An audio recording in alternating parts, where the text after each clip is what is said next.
Sex offenders, repairing versus preparing on today's Modern Day Leper with Ahmad Blakemore.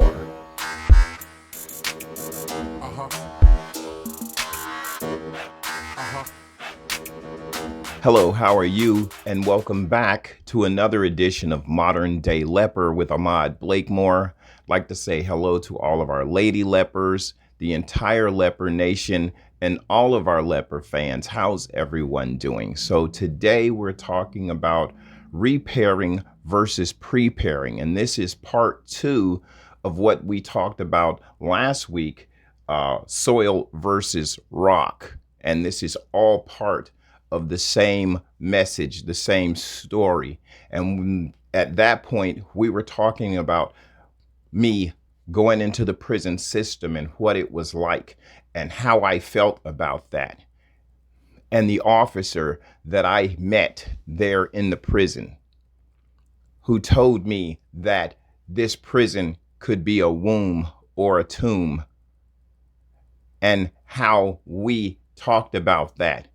And we contrast that with the parable of the sower, the soil and the rock. What Jesus was teaching his disciples about being soil and being rock. What it took to actually gestate. The time it took to gestate, to become something special over time. What was the process for me? Before we can prepare to become something great, something wonderful, we can get into that preparation if everything is good, if everything is natural, if everything is in a perfect state as it was created. But I was not in that perfect state. I was not in the state in which I was created. I had become something else. And in the process of becoming something that I was not, I knew that I had to start a process of repairing. And in that process of repairing, I went into myself and started asking questions to myself. How can I repair the broken me? What's it going to take to be what I'm supposed to be? Is there a gulf between me now and where I'm supposed to be? And how do I bridge that gap to become what it is that I'm supposed to be?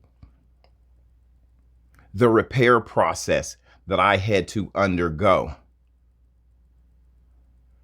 The first step in the process of repairing me was to die.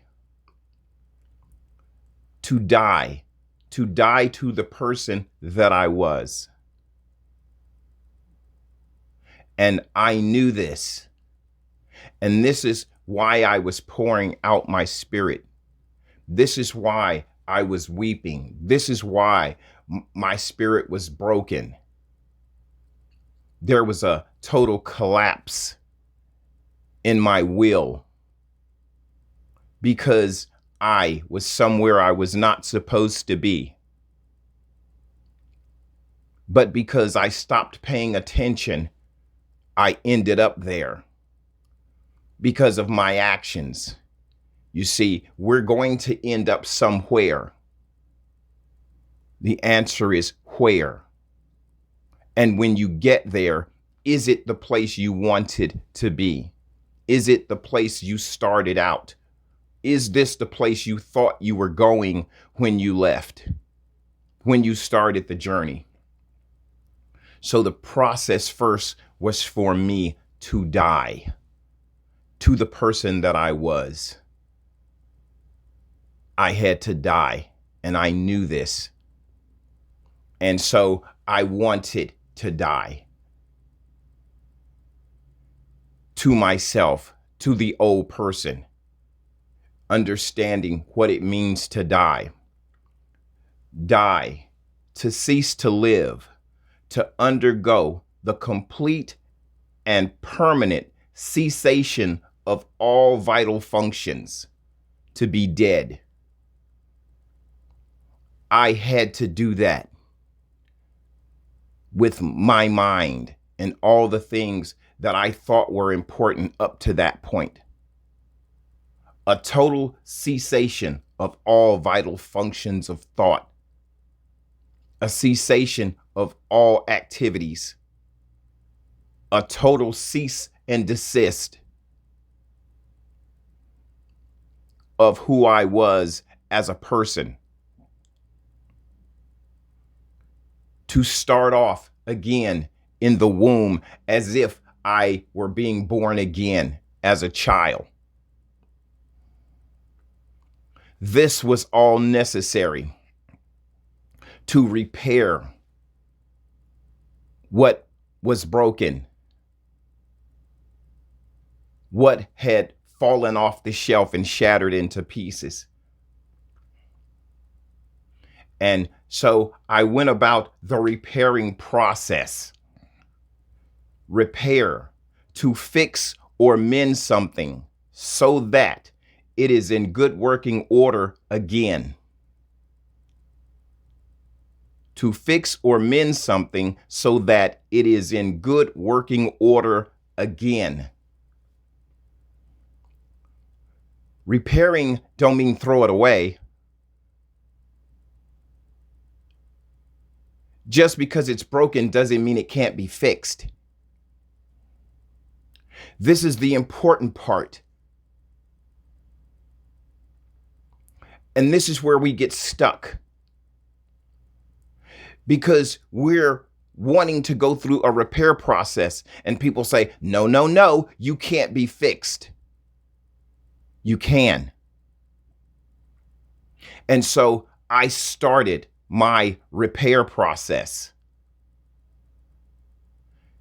And the first thing I had to do when I died was to stop listening to the people that got me in this situation in the first place. I made up in my mind that I only wanted to put good stuff in. And one good thing about the prison is it is full of books. Books that most people don't read, most people don't pay attention to. There are all kinds of books, and this is where I started. This is where I started my journey. These books, all kinds of books.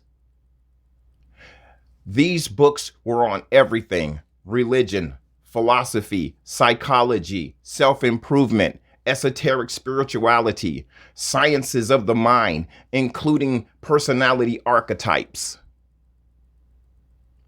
All of these books, learning, reading, taking time to go into myself, allowed me to look at myself and see where I had went wrong. The psychology, the philosophies that I had learned. What had happened to the self, the internal man known as Ahmad Blakemore? Where did he go wrong? Where was that bad step? That bad action? Where did it come from? When were these thoughts acquired? Where did I drop the ball? When did I fumble? I had to look at my own self. What was my esteem? My personal self-esteem? Was it high? Was it low? What was my personality archetype? What was I like? Was I a winner? Was I a loser? Was I a child? Was I a man? What was I thinking? And from whose thinking was I thinking from? And when did they give it to me? At what point did I start becoming them and less me? What was my core belief of myself?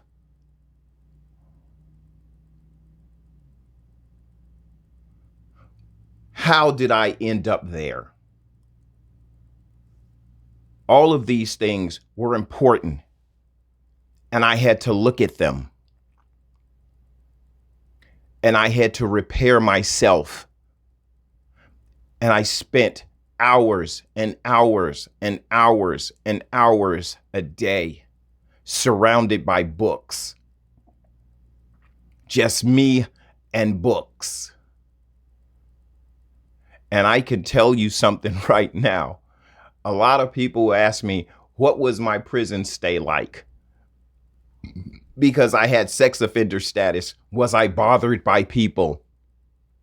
Let me tell you something right now. You surround yourself with books. You surround yourself with learning. You surround yourself with reading, self-help, and making yourself better, and ignorant people will leave you alone. Ignorant people aren't interested in books. They're not interested in self-help. They're not interested in knowing themselves and having the ability to just enjoy who they are as a person. So I had no problems. What I found out was people would kind of trickle to me a little bit and wonder what I was reading and why I didn't talk and what I was about. Or they would creep up and kind of look at the titles of the books. Until I started having a few younger guys around me who wanted to learn, to understand certain things about psychology and philosophy, about religion, about esoteric spirituality and sciences of the mind. And I would share with them. And pretty soon, all we did was talk about spirituality.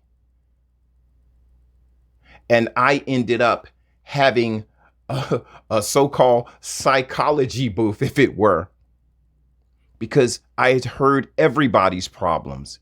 Everyone would tell me about their case, about their family, about how they ended up in prison.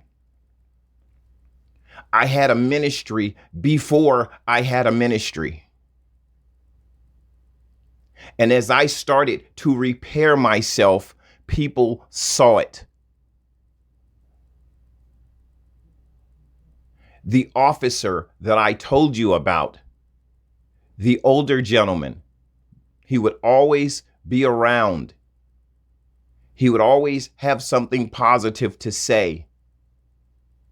I can see you're studying the books. I can see that you're getting better. I can see that people are kind of, moving towards you a little bit. I can see that people are interested in what you do. That's good. You'll leave out a lot better than you came in, which was the point. But the other point was this: what you do daily matters. What you do daily matters. That was the entire message that was going through my head the entire time. What you do daily matters. If you do things that are going to break you, you are going to need repair. If you're doing things that are putting you on the path, you just prepare to be great. But I had to go through reparation and repairing, making things the way they should have been. And after things started, the repair process, once it started to complete itself, I had to prepare. And I started to prepare to make or get something or someone ready for something that will happen in the future. Prepare to make or get something or someone ready for something that will happen in the future. That is preparing. And so I prepared. The first ministry I was working on was called Broken Vessels Ministries. I started working on that. I was working to write a book called Broken Vessels that was going to be all about my stay in prison and the people I met and their stories and how we ended up where we ended up. Somehow we decided, the Lord and I, that that was not the case, that we would not go that way, that we would go a different way. If you want to prove that something works, if you want to prove that something works, you have to put it in motion to see if it works. If you study martial arts and you prepare and you go from a white belt to a black belt, never having had a fight, never having had an opponent, how do you know it works? How do you know that it's going to work? There's a great scene in the movie Enter the Dragon where Bruce Lee steps up in the tournament to fight his opponent, and his opponent smashes a board to impress Bruce Lee. And Bruce Lee says, boards don't hit back. In other words, it's good when you're smashing boards, but I'm going to be hitting you back. I'm going to be trying to defeat you physically in real time. So you're wasting your time breaking boards that don't mean anything, that will never hit you back. Break boards all day will never determine how good you are. Consequently, the guy lost the fight. If you want to know how good you are, put it in action, because what you do daily matters. Once you repair it, you prepare it. And in the process of preparation, preparing, you must be working the art. You must start at the white belt, the yellow belt, the green belt, the blue belt, the brown belt, the black belt. You have to start preparing. The moment you put that white belt around your waist, your goal is the black belt. The moment I started repairing myself, it was for preparation for the ministry that you see today. I knew that I had to start somewhere, and I started in the prison. Because what we do daily matters. And while in the process, my mind fell on Acts 10:38. And Acts 10:38 talks about how God anointed Jesus of Nazareth with the Holy Spirit and with power. And he went about doing good, healing all that were oppressed of the devil, for God was with him. He had to put it in action. We can't just say what we're about. We have to put it in action. We have to go about doing good.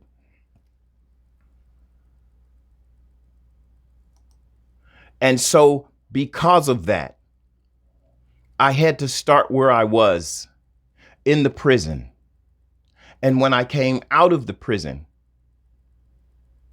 I continued to do prison ministry, to join other groups like Kairos, to continue to help spread God's word. But there was also a special ministry for me.